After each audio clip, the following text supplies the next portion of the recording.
सांग विष्णू, कुठे पाहिलंस भूत? म्हणजे मालक मी नाही, त्या भूताला भेटूनच जायचं असंच ठरवून आलोय मी वाड्यावर. कुठे पाहिलीस ती बाई? सांग सांग सांग. मालक मी मागच्या दरवाजाने येत होतो ना, तर आतमध्ये ती वावरताना दिसली. हो हो. मग आत आल्यावर शोध घेतलास तिचा? म्हणजे मालक मला भीती वाटली ना, मग मी माझ्या खोलीत जाऊन गपचूप बसलो. छान. विष्णोपंत, तुम्ही त्या बाईला घाबरून आत खोलीत बसलात. तुमच्या अपरोक्ष हा वाडा तिने लुटून नेला असता तर तुम्ही तिला भूत आहे असं समजून काहीच केलं नसतं, नाही का? जा, वाड्याची झडती घे, जा. आता मग आता कातर वेळ झाली मालक. मग? आणि कातर वेळी भूतांचा वावर असतो असं वाचलंय मी. प्रिया सांग ना बाबा. एक शब्द बोलू नकोस विष्णू, नाही तर या काठीनी चोप देईन तुला. परत या वाड्यात भूत हा शब्द उच्चारलास तर समोरच्या पिंपळावर उलटा लटकवेन तुला. आजपर्यंत कुठल्याही दुष्ट प्रवृत्तीची टाप नव्हती या वाड्याकडे नजर वळवायची. आणि तू भूत हा शब्द उच्चारतोस, भूत आहे अशी तुला भीती वाटते. जा, ताबडतोब वाड्याचे सगळे दरवाजे बंद कर. बघूया तरी ती बाई कुठे आहे ते. बाहुली, तू आज जा, फ्रेश हो, जा. विष्णू, मी काय सांगितलंय तुला ऐकू आलं नाही का? वाड्याचे सगळे दरवाजे लावून घे. नको मालक, दरवाजे बंद केले तर आत अंधार होईल, उजेड कुठून येणार? आणि हल्ली आपल्याकडे लाईट पण जातात मध्येच. आणि आणि मालक, आज अमावास्या आहे. अमावास्येला भूत तर वावरतातच. विष्णू, निघ, जा, निघ म्हटलं ना मी तुला. दरवाजे बंद करतो.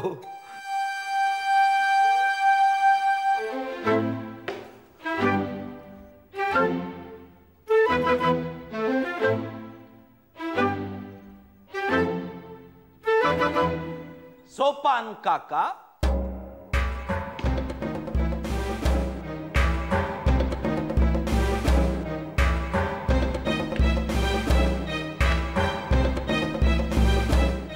तुम्ही कुठे निघाला?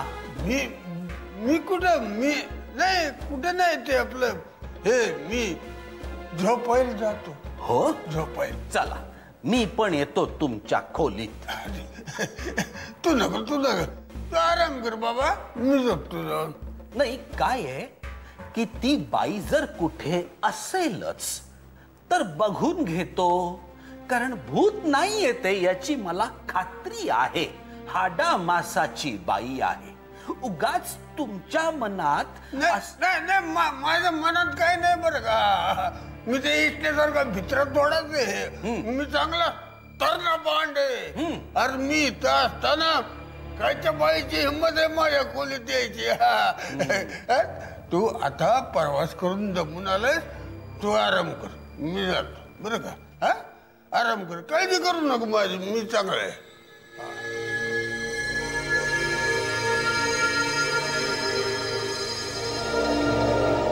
श्रीराम श्रीराम. वाफारा घ्या ना वंच. हो ग, सर्दी झाली मला. हवं तर रात्री गोळी देते. काय ग वहिनी, हे बाबा एकदम अचानक असे वाड्यावरती काय गेले? विष्णू पण ना घाबऱ्या घुबऱ्या फोन आला त्याचा. काय तर म्हणे वाड्यावर काहीतरी भूताटकी आहे. काय भूताटकी? वाड्यावर? म्हणजे तिथे सुद्धा? तिथे सुद्धा म्हणजे? अगं म्हणजे आपल्या घरात नाही का भुताटकी? काय? अगं म्हणजे हे प्रिया मला म्हणाली तेव्हा मला कळलं ना. प्रिया? हो. काय म्हणाली प्रिया? अगं म्हणजे ते मध्यंतरी नाही का मला चक्कर आली होती आणि त्याच्यानंतर मला काही आठवत नव्हतं.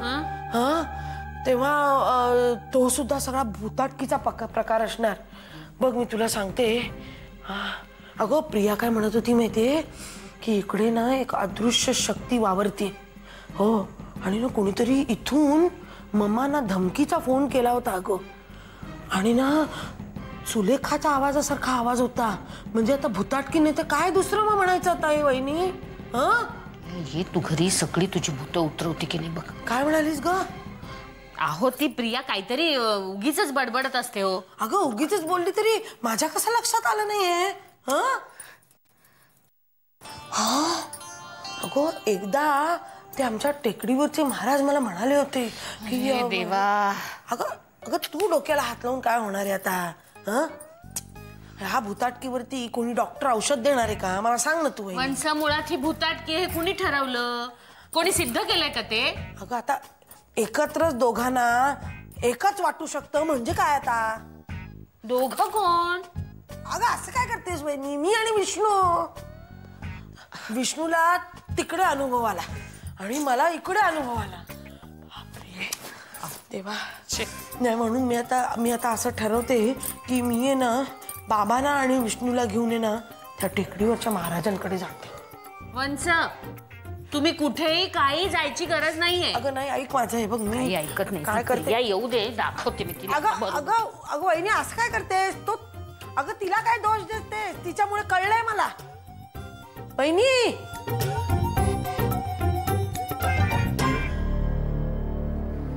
श्रीराम श्रीराम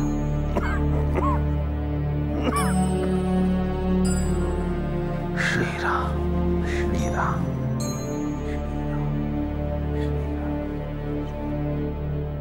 श्रीराम.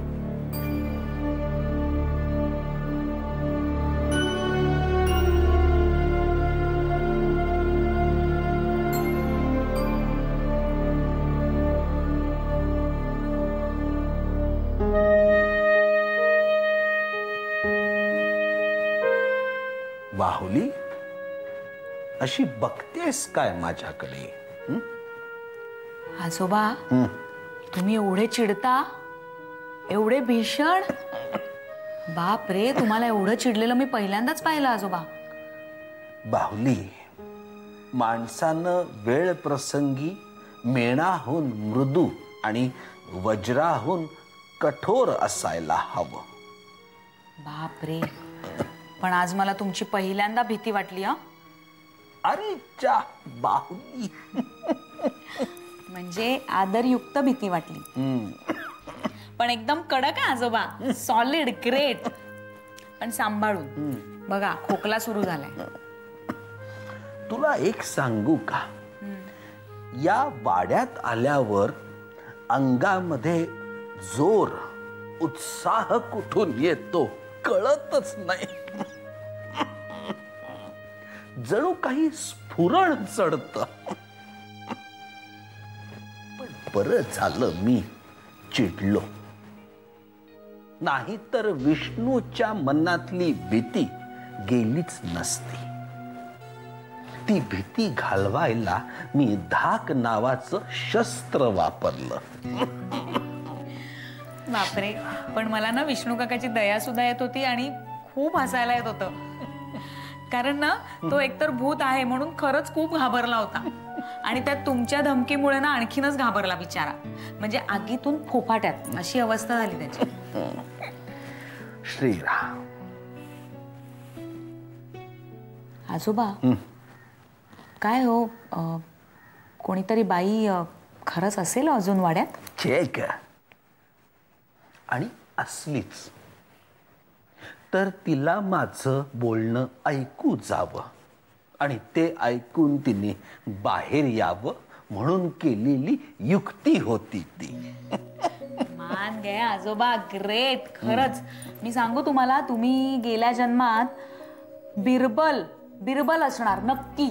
पुरे पुरे. आता आणखीन हरभऱ्याच्या झाडावर चढवू नकोस. जा, हातपाय धु, देवासमोर दिवा लाव. दिवे लागणीची वेळ झाली, शुभं करोती म्हणावं. जा. हे सगळं करते मी आणि तुमच्यासाठी ना गरम गरम चहा घेऊन येते. हा, आलं टाक हो, जरा घशाला बरं वाटेल. हो हो. पण आजोबा, विष्णू काका आला ना तर तुमचं बेरिंग सोडू नका प्लीज. आलेच. श्रीराम श्रीराम.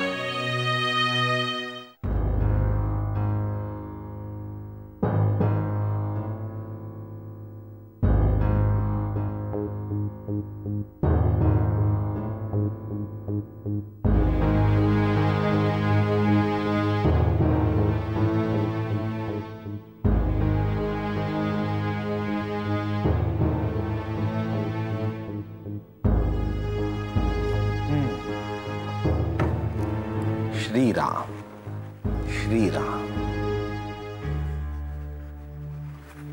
बाहुली, ए बाहुली, आल्यापासून बघतोय नुसती वाचत बसलीयस. नाही, मान्य आहे ते पुस्तक खूपच इंटरेस्टिंग आहे, पण आज्याशी बोल की ग जराशी. बाहुली, मी काय म्हणतोय? आजोबा, हुश. आजोबा, हे सुपर नॅचरल पॉवर्स हे अफलातून जग आहे हो. म्हणजे जसं जसं आपण वाचत जाऊ ना, अक्षरशः आपल्याला झपाटून जायला होतं. आणि आजोबा, त्यात ना एकापेक्षा एक अतर्क्य गूढ गोष्टींचा उलगडा केलेला आहे. काही क्षणातच आपण वेगळ्याच जगात जाऊन पोहोचतो.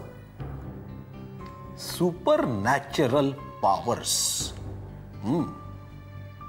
मंत्रमुग्ध करणारं जग आहे खरं.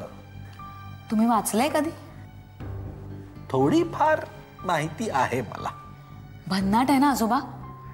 यात अशा शक्तींविषयी लिहिलंय ज्याच्यावर विश्वास ठेवायला सुद्धा खूप वेळ लागतो. म्हणजे एका माणसाला त्याचे मागचे 7 जन्म आठवत आहेत.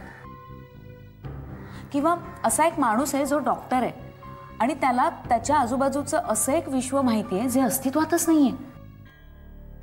म्हणजे त्याच्या मते हे विश्व, त्यातली माणसं त्याला माहिती नाहीये, पण या विश्वातल्या माणसांसाठी तो मात्र देव आहे.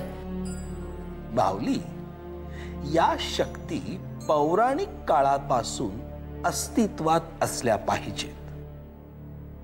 म्हणजे बघ, या शक्ती वापरायला एक शास्त्र असलं पाहिजे, एक तंत्र असलं पाहिजे जे आपल्याला माहित नाही, म्हणून आपण त्यांना सुपर नॅचरल पॉवर्स म्हणतो. पौराणिक काळापासून देवदेवतांनी घडवलेले चमत्कार याला आपण काय म्हणणार? माझं तर असं म्हणणं आहे की जी शक्ती देवांकडे होती तशीच ती दैत्यांकडेही होती. ती त्यांनी कुठल्या कारणासाठी वापरली ते महत्वाचं. ज्यांनी तिचा सदुपयोग केला ते श्रेष्ठ ठरले आणि उद्याही ठरतील. आजोबा, ह्या गोष्टी वाचत असताना, त्यांचे अर्थ लावताना, त्यांचे संदर्भ तपासताना आजोबा मला सारखं असं वाटतंय की ह्या सुपर नॅचरल पॉवर्स सुलेखाकडे तर नसतील.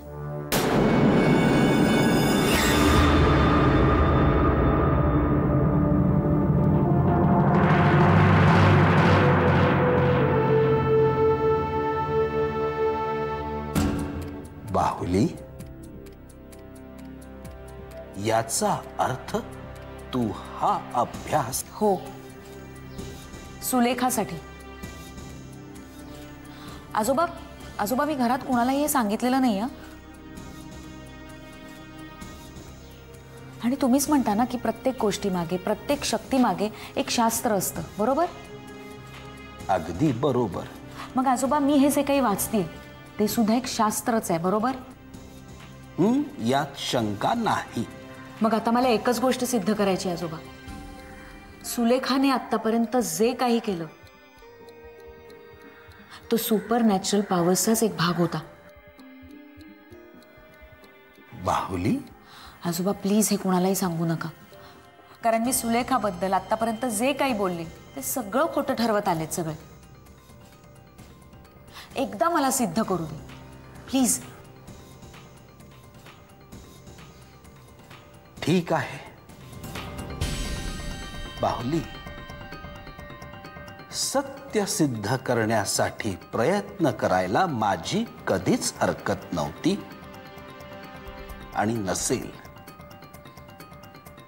पण हा मार्ग खूपच विचित्र, खडतर आणि अतर्क्य आहे.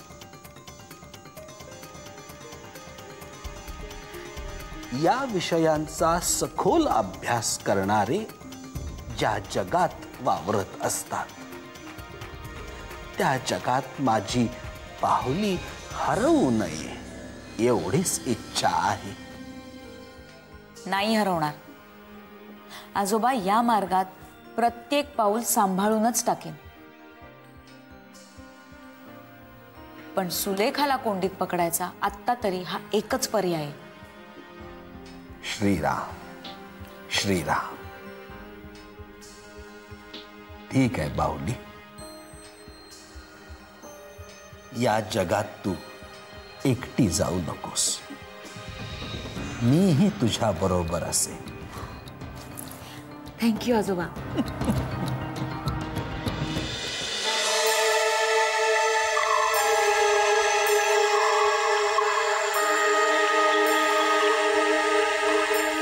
गेल्या जन्मात वाड्यात जाणारी गोदा या जन्मात पुन्हा वाड्यातच सापडली. पहिल्यापासून पाहत आले, फार लक्ष नाही दिलं कधी.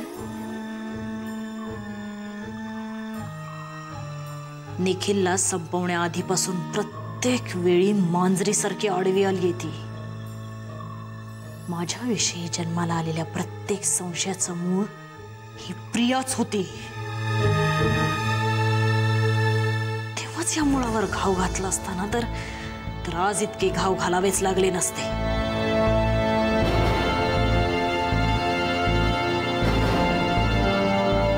पण आज या मुळावर घाव घालायचा.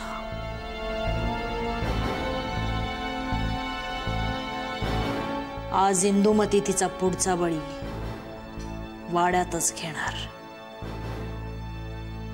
प्रिया शास्त्री.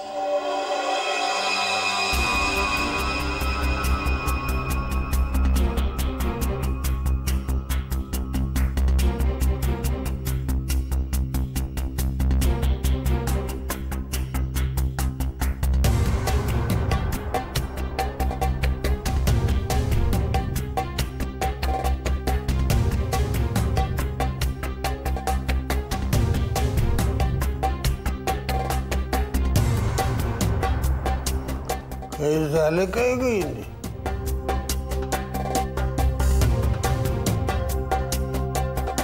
त्या प्रियाची 100 भरलीये सोपान.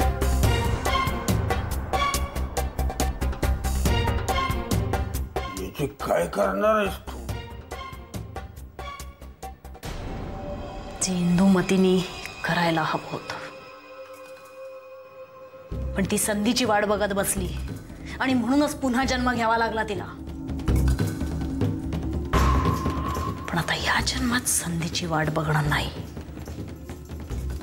शास्त्राला संपवायची प्रत्येक संधी आता इंदुमती ओरबाडून घेईल आणि तेच होणार.